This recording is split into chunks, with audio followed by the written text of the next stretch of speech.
तुम लोग? I hope तुम लोग अच्छे हो गए। देखो मेरे पास आज एक क्वेश्चन पेपर है जिसको आज हम सॉल्व करेंगे। ये 2023 का पेपर हुआ था जो बोर्ड्स का, उसका साइंस का क्वेश्चन पेपर है। तो चलो बिना टाइम वेस्ट किए इसको सॉल्व करते हैं। और ये मेरा वो नंबर था, ठीक है, बोर्ड्स का। चलो आ जाओ, शुरू करता हूँ। मैंने देखो भाई, साइंस ना थोड़ा सा लॉजिकल बेस्ड मतलब होता है। साइंस थोड़ा सा लॉजिकली थोड़ा तुम्हें सोचना पड़ेगा। Logic is very important. अगर तुमने पढ़ाई कर रखा है पहले से अगर तुमने पढ़ाई कर रखा है तो तुम्हारे लिए आसान होगा ये, ठीक है। क्योंकि लॉजिक जब लगना शुरू हो जाता है ना भाई, तो तुम्हारे ना हाथ रुकते हैं ना तुम्हारा दिमाग रुकता है, वो तुम्हारा चलते रहेगा, ठीक है। तो मैंने भी जो भी स्कोर करा है वो मैं लॉजिक के बेस पे ही किया हूँ। तो चलो फिर लॉजिक लगाना शुरू करते हैं, आ जाओ। तो यहाँ पे सेक्शन ए देखो, सेक्शन ए में क्वेश्चन देखो क्या लिख रखा है। Metals oxides generally reacts with acids but few oxides of metal also react with bases such metallic oxides are. देखो तुमने पढ़ाई कर रखी है तो तुम्हें याद होगा एक टर्म आता है, ये जो मैं लिख रहा हूँ उसे ध्यान से देखो, एम्फोटेरिक ऑक्साइड्स। क्या तुम्हें ये याद है? एम्फोटेरिक ऑक्साइड्स वो ऑक्साइड होते हैं जो बेस के साथ भी रिएक्ट करते हैं और एसिड के साथ भी रिएक्ट करते हैं। इनमें हमें देखना है एल्यूमिनियम को और जिंक को, ठीक। मतलब एल्यूमिनियम ऑक्साइड और जिंक ऑक्साइड को मैं वो दिख देता हूँ, तुम्हें आसानी रहेगा। Aluminium oxide Al2O3, zinc oxide, ठीक है। तो ये दोनों तुम्हें अभी याद रखना है, हायर क्लासेस में तुम्हें और मिलेंगे ऐसे ऑक्साइड्स। तो आओ ढूंढता हूँ, मैं पूछ रखा है कि भाई बताओ, नाम बताओ उसका। तो MgO तो नहीं है, ZnO है, Al2O3 है, CaO भी नहीं है, यानी कि फर्स्ट, सेकेंड और थर्ड। तो हमारा ऑप्शन नंबर बी सही हो जाएगा। चलो आओ नेक्स्ट क्वेश्चन पे आ जाओ। नेक्स्ट क्वेश्चन कह रहा है few drops of aqueous solutions of ammonium chloride. पहले इसका फॉर्मूला लिखो, अमोनियम क्लोराइड यानी कि NH4Cl, ठीक। आगे पढ़ो। Are put on a universal indicator paper, the paper the turns pink. अच्छा ठीक है, तो एक यूनिवर्सल पेपर पे रखा गया है सॉल्यूशन को और वो जो है वो पिंक कलर में कन्वर्ट हो जा रहा है। आओ देखता हूँ क्या कहता है भाई ये। Study the following table, choose the correct option. Nature, ammonium chloride is salt of acidic, weak acid and strong base. देखो ये जो कॉम्बिनेशन है ना, इससे तुम पता लगा सकते हो कि भाई सही कौन सा ऑप्शन हो सकता है। देखो मैं तुम्हें बताता हूँ, जब स्ट्रॉन्ग एसिड होगा और स्ट्रॉन्ग बेस होगा, देखो मैं तुम्हें बता देता हूँ यहाँ पे, strong acid plus strong base gives neutral salt. Strong acid plus weak base देगा तुम्हें स्ट्रॉन्ग सॉल्ट, ठीक है। और weak acid plus strong base तुम्हें देगा ऑफ कोर्स स्ट्रॉन्ग बेस। आ जाओ। तो देखो पहले यहाँ पे नेचर बता रखा है कि एसिडिक है और यहाँ पे वीक एसिड को स्ट्रॉन्ग बेस के साथ रिएक्ट किया है, जो कि ऑफ कोर्स गलत है। नहीं तो ये तो देगा भाई बेसिक ऑक्साइड, बेसिक देगा ना इसका नेचर, स्ट्रॉन्ग बेस तो देगा नहीं, ये पॉसिबल ही नहीं है। नेक्स्ट ऑप्शन पढ़ो, basic weak acid strong base, ये ठीक लग रहा है थोड़ा सा। Next option acidic, strong acid weak base, ये भी ठीक है। Basic, strong acid strong base, नहीं ये भी गलत है। तो हमारे पास मैं एलिमिनेट कर देता हूँ ऑप्शन नंबर ए को और ऑप्शन नंबर डी को, एलिमिनेट हो गया। अब आते हैं भैया बी और सी पे। तो देखो जो इसका नेचर होता है ना अमोनियम क्लोराइड का, ये एसिडिक होता है, क्योंकि यहाँ पे कोवेलेंट बॉन्ड तुम देख सकते हो और NH4 जो होता है वो एसिडिक के फॉर्म में आएगा, एसिडिक होता है, यानी कि उसका जो pH होगा वो <7 होगा। तो ऑप्शन नंबर हमें सी क्लियरली दिख रहा है, ये बेसिक नहीं होगा। तो इस बात का तुम ध्यान रखना, ये थोड़ा डाटा बेस्ड क्वेश्चन है। चलो कोई बात नहीं, आगे बढ़ते हैं। तो ऑप्शन तुम्हारा सी सही हो जाएगा। चलो आगे आ जाओ। Select the appropriate state symbol of the product given as X and Y in the following chemical, जो भी आप पढ़ लेना। तो यहाँ पे दे रखा है Zn को जिंक को H2SO4 के साथ रिएक्ट किया हुआ है, तो हमारे पास ZnSO4 बना हुआ है, H2 बना हुआ है। तो एक्स एंड वाई, अच्छा ठीक है, स्टेट बताना है उसका, ठीक है। तो एक्स देखो, यहाँ पे एक्स दे रखा है ना, यहाँ पे देखो ध्यान से, ये एक्स है और यहाँ पे वाई दे रखा हुआ है। अच्छा तुम मुझे ये बताओ कि यहाँ पे H2SO4 लिक्विड फॉर्म में है, ये सॉलिड फॉर्म में है, यानी कि जो प्रोडक्ट मिलेगा वो मैं एक्वस फॉर्म में मिलेगा। ऑफ कोर्स ये तो लॉजिक वाला कुछ लॉजिक है इसमें। देखो मैं बोल रहा हूँ लॉजिक लॉजिक लगाओगे ना भाई, तो तुम्हें लॉजिक लगाओगे तो बहुत कुछ मिल जाएगा तुम्हें। अब एक्वस ढूंढो, ये तो एलिमिनेट, डी एलिमिनेट, एक्वस। अब तुम मुझे बताओ क्या हाइड्रोजन कभी भी सॉलिड फॉर्म में पाया जा सकता है क्या? Of course not. तो यहाँ पे सी एलिमिनेट हो जाता है, option number B is the correct answer. तो ऐसे करोगे भाई तो तुम्हारा एमसीक्यू आराम से हो जाएगा, इसमें कोई बड़ी बात नहीं है। This is not a big deal for you because you are a warrior, और तुम्हें पता है ये बात। फोर्थ क्वेश्चन पढ़ो। Two salts X and Y are dissolved in water separately, ठीक है। तो आ जाओ, मैं कुछ ले लेता हूँ ऐसे। टू क्या दे रखा है? Two salts, salt A, salt B, यहाँ पे H2O, ठीक है। Dissolves when phenolphthalein is added to these two solutions. अच्छा फेनोफ्थलीन को डाल दिया गया है तो एक्स टर्न्स पिंक, ये तो तू एसिड बेस एंड सॉल्ट्स में पढ़ रखा होगा, और why does not show any change, ठीक है। तो ये जो है ये पिंक हो जाता है, और अरे अरे अरे अरे अरे यहाँ पे मैं ए बी के जगह पे एक्स एंड वाई कर देता हूँ, और यहाँ पे नो चेंज। देखो भाई मैं तुम्हें बताता हूँ, फेनोफ्थलीन जो है वो एसिडिक, फेनोफ्थलीन, मेरा स्पेलिंग गलत होगा तो बता देना भाई। देखो जब एसिड में जाएगा तो नो चेंज, और जब बेसिक में जाएगा तो पिंक। अब तुम यहाँ से पता लगा सकते हो। देखो अभी पिछले कुछ क्वेश्चंस में मैंने पता लगा कि NH4Cl क्या है, इसका नेचर क्या है भैया, इसका नेचर क्या है बताओ। इसका नेचर है भैया तुम्हारा एसिडिक, तो जाहिर सी बात है कि ये बेसिक होगा, और option number A is the correct answer. यार ये तो पूरा लॉजिक है भाई, इसमें कुछ नहीं सोचना है, आराम से लगाओ। नेक्स्ट क्वेश्चन आ जाओ, पढ़ो। In the given diagram a close stomata 1 2 3 4 respectively आ रहा। अच्छा ठीक है, आ जाओ। देखो स्टोमेटा फर्स्ट वाला यहाँ पे बीच की बात की जा रही है, यानी कि क्या है ये? न्यूक्लियस। नेक्स्ट ये क्या हो सकता है भैया? ऑप्शन में देख लो, नहीं समझ में आ रहा है तो ऑप्शन में क्लोरोप्लास्ट दे रखा हुआ है, क्लोरोप्लास्ट कॉमन है, तो क्लोरोप्लास्ट को तुम इसको डाल दो भाई, कोई दिक्कत नहीं है, आराम से, बहुत फ़ायदा है तुम्हें इसमें, वो मिल रहा है तुम्हें। तो अब ये भैया इतना बड़ा क्या हो सकता है? ऑफकोर्स वैक्यूल हो सकता है। एक एटम मैं बोल रहा हूँ, एक सेल में अगर इतना बड़ा स्पेस दे रखा हुआ है तो इसके अंदर वाटर है, वाटर लाइक सब्सटेंस है, तो इसका नाम है वैक्यूल। और ये क्या होगा भैया? ये होगा तुम्हारा साइटोप्लाज्म। देखो, या फिर इसको तुम गार्ड सेल भी बोल सकते हो, क्योंकि ऑप्शन में गार्ड सेल दे रखा है तो उसमें कोई दिक्कत वाली बात ही नहीं है। तो देखो भाई 1 2 3 4, 1 हमारा न्यूक्लियस है, सेकंड क्लोरोप्लास्ट है, थर्ड क्या है भैया? थर्ड है वैक्यूल, और फोर्थ है गार्ड सेल। तो हमारा ऑप्शन नंबर बी सही हो जाएगा। ऐसे सीक्वेंस में कर दो, कोई दिक्कत की बात नहीं है। आ जाओ 6 क्वेश्चन पे। Walking in a straight line and riding a bicycle are activities which are possible due to part for the brain. Choose the correct option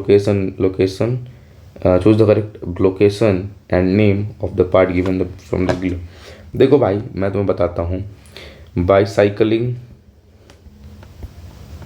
और वॉकिंग, इसमें तुम्हें बॉडी को मेंटेन करना पड़ेगा, पोस्चर बनाना पड़ेगा, पोस्चर, ठीक है। और इसका काम होता है हिंड ब्रेन में, और हिंड ब्रेन में अगर हम फर्दर डिवीजन करें तो हिंड ब्रेन में इसका काम होता है, ये जो काम करता है उसका नाम भैया सेरिबेलम। देखो बच्चों, सेरिबेलम और सेरिब्रम में डिफरेंस वो मत करना, कंफ्यूज मत करना। सेरिबेलम हिंद पार्ट का, सेरिबेलम हिंड ब्रेन का पार्ट है, और सेरिब्रम जो है वो क्या बोलते हैं, फ्रंट ब्रेन का पार्ट है। फ्रंट ब्रेन, हाँ fore brain, sorry front brain मैं बोल रहा था, फोर ब्रेन का पार्ट है, और ये थिंकिंग में हेल्प करता है हमें। तो इस बात का तुम्हें खासा ध्यान रखना है। तो यहाँ पे ऑप्शन नंबर सी सही हो जाएगा, क्योंकि सेरिबेलम में हिंड ब्रेन है। आ जाओ नेक्स्ट क्वेश्चन पे, 7वां पढ़ो। A student wants to obtain an erect image using a concave mirror. अब देखो तुम्हें इरेक्ट इमेज बताया गया है तो तुम्हारे दिमाग में क्लिक होना चाहिए कि अगर मेरे पास एक कॉनकेव मिरर ऐसे ले रखा है और ये है भैया एफ, तो जाहिर सी बात है ऑब्जेक्ट यहाँ पे रहेगा एफ और पी के बीच में, तब जाके हमें इरेक्ट इमेज मिलेगा। ठीक है, तो इस बात का खास ध्यान रखना। और फोकल लेंथ कितना दे रखा हुआ है? 10 सेंटीमीटर दे रखा हुआ है फोकल लेंथ। देखो ये फोकल लेंथ और पोल के बीच में है तो इस बात का तुम्हें ध्यान रखना है। What will be the distance of the object from the mirror. अच्छा ठीक है, तो मिरर ऑब्जेक्ट का डिस्टेंस बताना है। देखो तुम मुझे बताओ, फोकल लेंथ दिया हुआ है 10 सेंटीमीटर और ऑब्जेक्ट को अगर हम 10 सेंटीमीटर के बीच में रखेंगे एफ और पी के बीच में, तभी जाके हमें इरेक्ट इमेज मिलेगा। यहाँ पे इरेक्ट इमेज मिलेगा। तुम इसको डायग्राम कंप्लीट कर देना, ठीक है, उसमें कोई बड़ी बात नहीं है। तो हमें एफ और पी के बीच में रखने के लिए लेस देन 10 सेंटीमीटर पे आना पड़ेगा ना। या तो ये मान लो ये एक्स सेंटीमीटर पे है तो एक्स जो है वो लेस देन 10 सेंटीमीटर है ना भाई, सीधी सी बात है। तो यहाँ पे ऑप्शन नंबर हमारा कौन सा हो जाएगा भैया? ए हो जाएगा, लेस देन 10 सेंटीमीटर। फटाफट क्लिक मारो, उसमें कोई बड़ी वो नहीं है, आराम से। ये देखो ये आ गया तुम्हारा डाटा बेस्ड क्वेश्चन। तो इसमें मैं कुछ बता नहीं सकता हूँ तुम्हें, कॉपर और टीन है भैया, तो इसको तुम खटाखट टिक मार के आगे बढ़ाना अगर पढ़ा होगा तो, नहीं तो तुक्का ही लगाना, और कोई ऑप्शन ही नहीं है तुम्हारे पास। In an experiment with pea plants a pure tall plant TT is crossed with a pure short plant. The ratio of pure tall plants to short plants in F2 generation will be। देखो ये question मुझे बहुत परेशान किया था, थोड़ा सा मुझे सोचने पर मजबूर किया था। अच्छा तुम मुझे ये बताओ, पहले तो मोनो हाइब्रिड क्रॉस में दो रेशियोज हमें मिलते हैं, एक जीनोटिपिक और एक फिनोटिपिक। देखो फिनोटिपिक और जीनोटिपिक क्या होता है? फिनोटिपिक यानी फिजिकल अपीयरेंस, तो फिजिकल अपीयरेंस जो है भैया वो तुम्हारा है 3:1 का। 75% जो होगा वो तुम्हारा होगा टॉल और 1% जो होगा वो तुम्हारा होगा 25% जो होगा वो तुम्हारा होगा शॉर्ट। ओके, और ये जो होता है जीनोटिपिक रेशियो ये 1:2:1 होता है, यानी कि टॉलनेस का जो डोमिनेंट अलील है, डोमिनेंट ट्रेट है, वो एक्सप्रेस होता है यहाँ पे। ठीक है, या फिर तुम ऐसे इसको समझ सकते हो कि ये जो 2 है ये है हेट्रोजाइगस, इसमें ऐसे होता है टी, और ये है भैया तुम्हारा टी कैपिटल टी, और ये है तुम्हारा स्मॉल टी। ये दोनों होमोजाइगस है। ठीक है, होमोजाइगस है, ये तुम्हें पता होगा। तो तुम्हें पूछा गया है the ratio of pure tall plants to pure short plants. Pure to pure पूछ रखा है, तो प्योर में बच्चा लोग आप मुझे बताओ, प्योर में एक ये आएगा, यानी कि 1:1 यहाँ पे 2 को हटा देंगे। अब बच्चे क्या सोचेंगे ना कि मैं इसको सही कर देता हूँ 3:1, वाह मज़ा आ गया, but actually it's not the correct. Actually the correct answer is this. इस बात का तुम्हें बहुत ध्यान रखना है, बहुत अच्छा क्वेश्चन है ये। तो इसका 1:1 आंसर हो जाएगा, ये T, और ये स्मॉल टी ये आ जाएगा आपका रेशियो में। प्योर पूछ रखा है ना, तो होमोजाइगस को वो में लेना है आपको, हेट्रोजाइगस को लेना ही नहीं है, नेग्लेक्ट करो उसको। देखो स्टडी, अब इसको पढ़ते हैं, ये आवर इन्वायरमेंट से है। Study the food web, identify the primary consumer पूछ रखा है, यानी कि ऑटोट्रॉफिक होगा। तो देखो ऑटोट्रॉफिक को ढूंढते हैं भैया, आ जाओ। सीड्स प्राइमरी, सॉरी गाइस, मैं ऑटोट्रॉफिक बोल दिया हूँ गलती से, वो तो प्रोड्यूसर होता है। प्राइमरी कंज्यूमर मतलब कि ऑटोट्रॉफिक को कंज्यूम करने वाला। यहाँ पे कुछ गड़बड़ हो गया, अरे सॉरी गाइस, 1 मिनट रुक जाना ज़रा।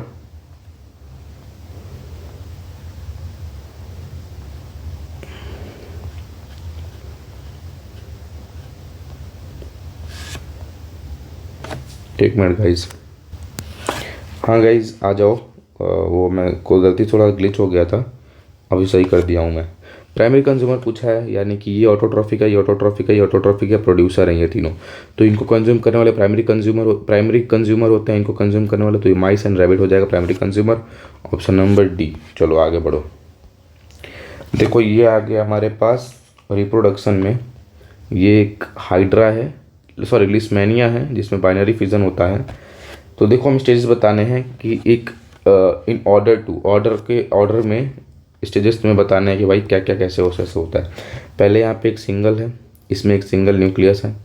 फिर थर्ड में देखोगे ध्यान से तो तुम्हें धीरे धीरे ग्रेजुअली जो है 2 न्यूक्लियस में कन्वर्जन देखने को मिलेगा। फिर सेकंड में आ जाओगे तो तुम्हें यहाँ पे दोनों न्यूक्लियस जो अच्छे से सेपरेट हो चुके हैं।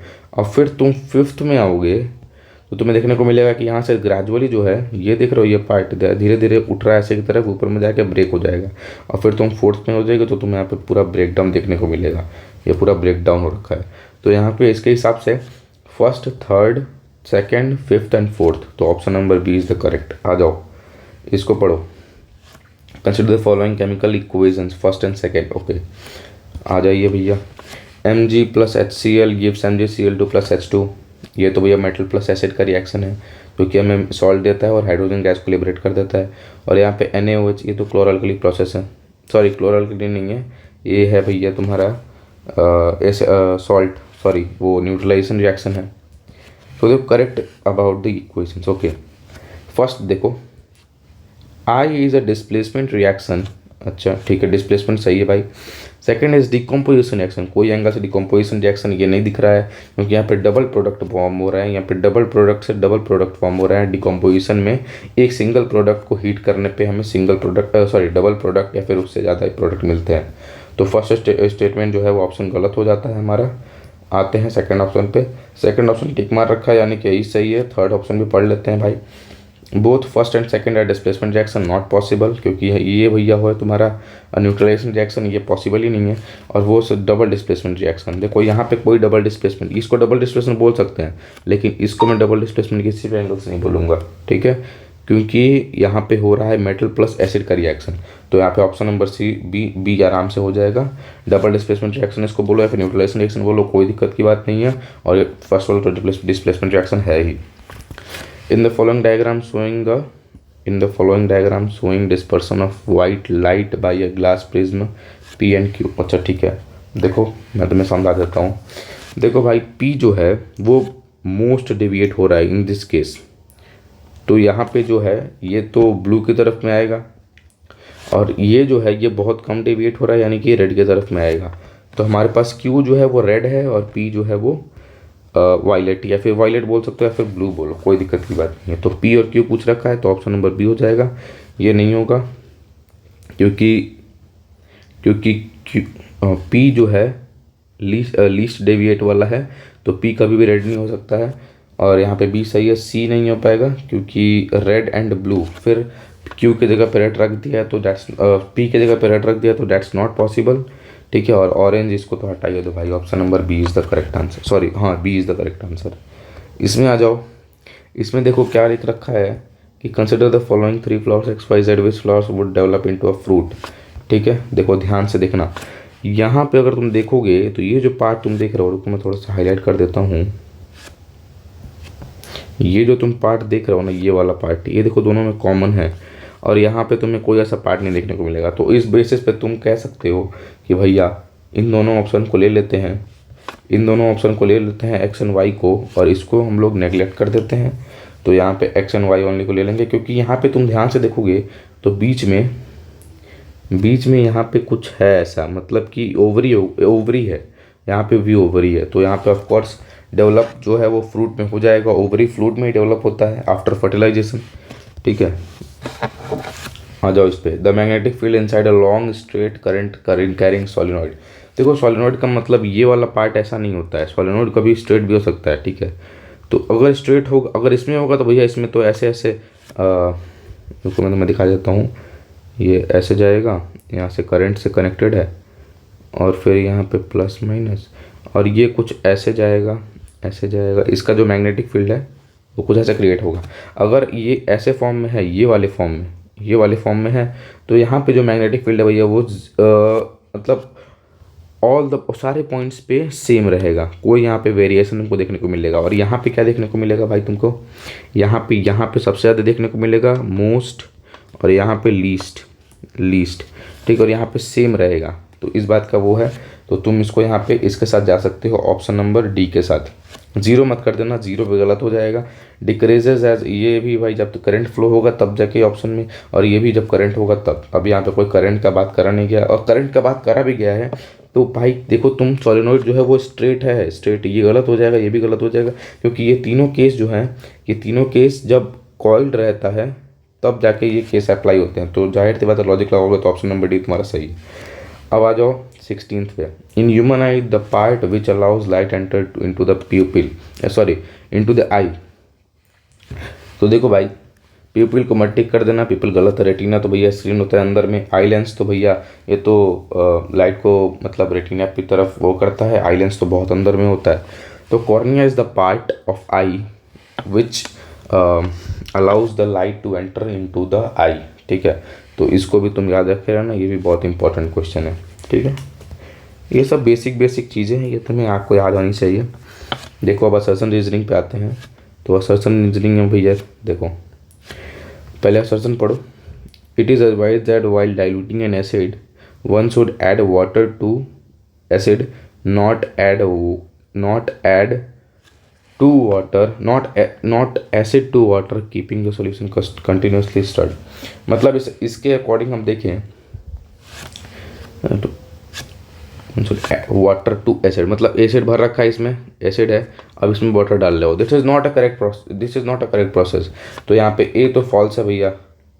अगर ए फॉल्स है तो ऑप्शन नंबर डी, साइड सी बात है, ऑप्शन नंबर डी पे आराम से टिक के मारा जाना। और अगर ए गलत है ना तो of course R is always true, इस बात का तुम्हें ध्यान रखना है। आ जाओ 18 पे। The energy which passes to the herbivores does not come back to autotrophs, ठीक है। ये यूनि डायरेक्शनल होता है, इसको आपको याद रखे रहना है, ठीक है। एनर्जी जो होता है वो यूनि डायरेक्शनल होता है, ये कभी वापस नहीं आता है, ठीक है। और the flow of energy in food use, देखो यहाँ पे रीजन में भी दे रखा है, तो option number A is correct, और ए जो है वो करेक्ट एक्सप्लेनेशन, आर जो है वो करेक्ट एक्सप्लेनेशन है ए का। A movement takes in food using finger like extension of the cell surface.